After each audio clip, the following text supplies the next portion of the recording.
जो सूर तेरी ऋषि मुनि ने सपने ना पाई।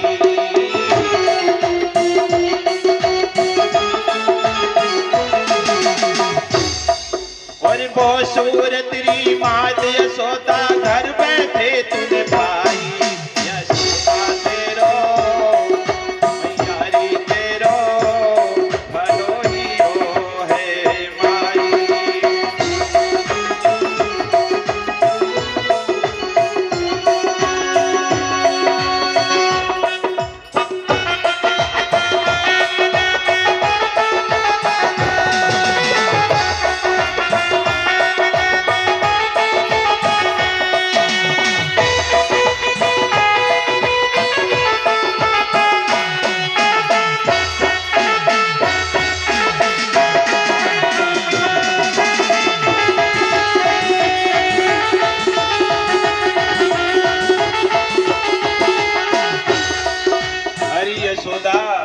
जो सूरत ऋषि मुनि ने सपने नहीं पाई, वो सूरत तेरे घर में आई और तू कहां बांध कर भगवान को चली गई। बहुत परेशान है नारद जी। और इधर भगवान भी परेशान धूप में हो गए। भगवान ने जोड़ लगाया, उखड़ उखड़ गई। लुढ़कते लुढ़कते भगवान दोनों वृक्षों में फंस गए और जोर लगाया, दोनों वृक्ष धड़ाम से आंगन में गिर गए। आंगन में वृक्ष गिरे।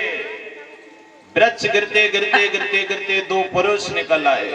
दोनों वृक्षों से एक एक पुरुष निकल आया। बात आई है, अब ध्यान से सुननी है, जीवन में उतारनी है। नल कुंवर मणिग्रीव के दोनों बेटा थे। दोनों ने हाथ जोड़कर भगवान के पैर छुए, प्रणाम किया और अंतरिक्ष की यात्रा कर गए। सुखदेव भगवान ने राजा परीक्षित से कहा कि राजन, ये दोनों कुबेर के बेटा हैं।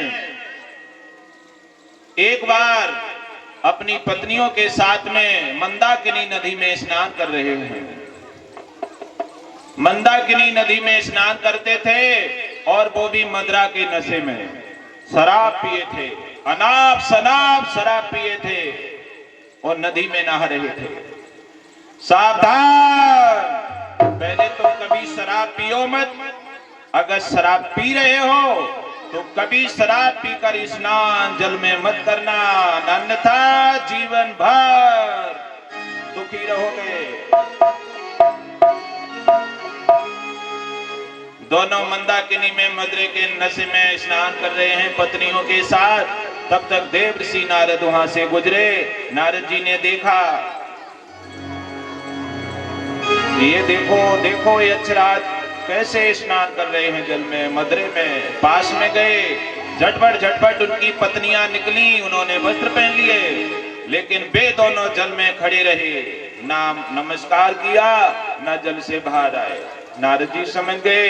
नारद जी ने कहा, मूर्खो, तुम जड़ की तरह खड़े हो, संतों का सम्मान नहीं जानते हो और शराब पी करके जल में स्नान करते हो। हम तुम्हें श्राप देते हैं, तुम दोनों वृक्ष बनोगे, जड़ बनोगे। श्राप लग गया। इसीलिए भागवत जी में वेदव्यास जी महाराज ने कहा है कि कभी भी मदिरा पान करके जल में स्नान नहीं करना चाहिए। प्यारे भाई बहनों, जब दोनों रोए, गिड़गिड़ाने, पैर पकड़ लिए नारद जी के, तो नारद जी ने कहा, तुम्हें वृक्ष तो बनना पड़ेगा, लेकिन तुम यमला अर्जुन के वृक्ष यशोदा के आंगन में बनोगे। तुम्हें भगवान के दर्शन हो जाएंगे बगैर तपस्या के, तुम्हारा तभी कल्याण हो जाएगा। आज वही दोनों वृक्षों का भगवान ने कल्याण कर दिया। जब लौटकर मैया आई, मैया ने आंगन में देखे वृक्ष पड़े। घबरा गई यशोदा, झटपट अपने लाला को खोला, गोदी में उठाया, धूल मट्टी से झाला और अपने घर ले आए। कथा के प्रेमी सज्जनों, अब भगवान एक दिन रोने लगे। बहुत रोए भगवान। अब मैया से कह रहे हैं, मैया मैं चंदा लूंगा, मैया चंदा लूंगो मैया चंदा लूंगो। भगवान की जिद देख कर यशोदा हंसने लगी, कहने लगी चंदा कहां से लाऊं तेरे लिए। चुप नहीं रहे हैं, रो रो के आंख लाल कर ली भगवान कन्हैया ने।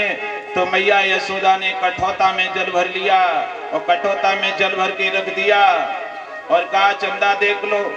चंदा की परछाई प्रतिबिंब दिखाई दिया कठौते में। तब भगवान ने देख करके चुप हो गए। अब भगवान लीलाएं करते जा रहे हैं और एक दिन नंद बाबा ने कहा सुनो भैया उपनंद, अब ब्रज में ठिकाना नहीं रहा इस गोकुल में। दिन प्रतिदिन आतंक बढ़ रहे हैं, अब हमें गोकुल छोड़ देनी चाहिए। कथा के प्रेमी सज्जनों, भगवान गोकुल में कितने दिन रहे? राजन परीक्षित, भगवान कन्हैया गोकुल में 5 वर्ष रहे।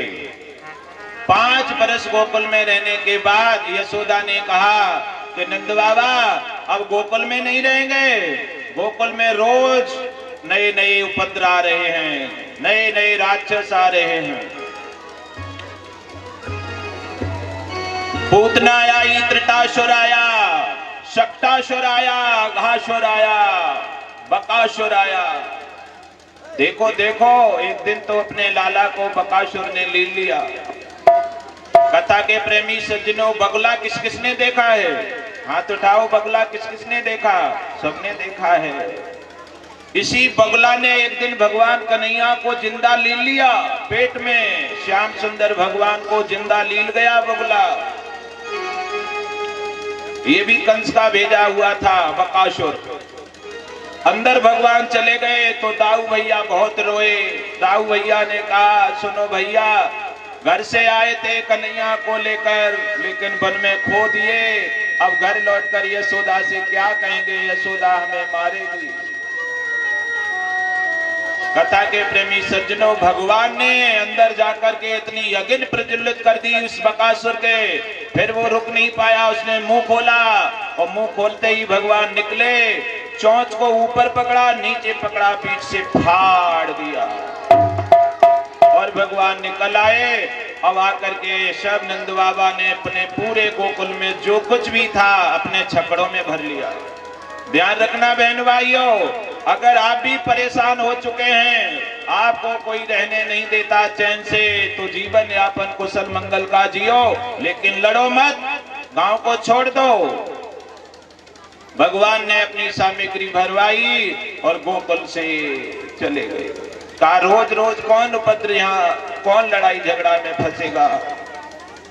भगवान गोकुल से कहां जा रहे हैं? गोकुल से लगभग में 30 किलोमीटर दूर पर एक वन था। वो वन किसका था?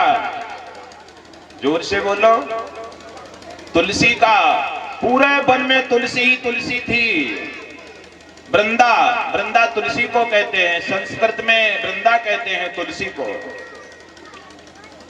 कथा के प्रेमी सज्जनों, अब वृंदावन कौन कौन चले गो? हाथ उठाओ। भगवान भी जा रहे हैं वृंदावन की ओर।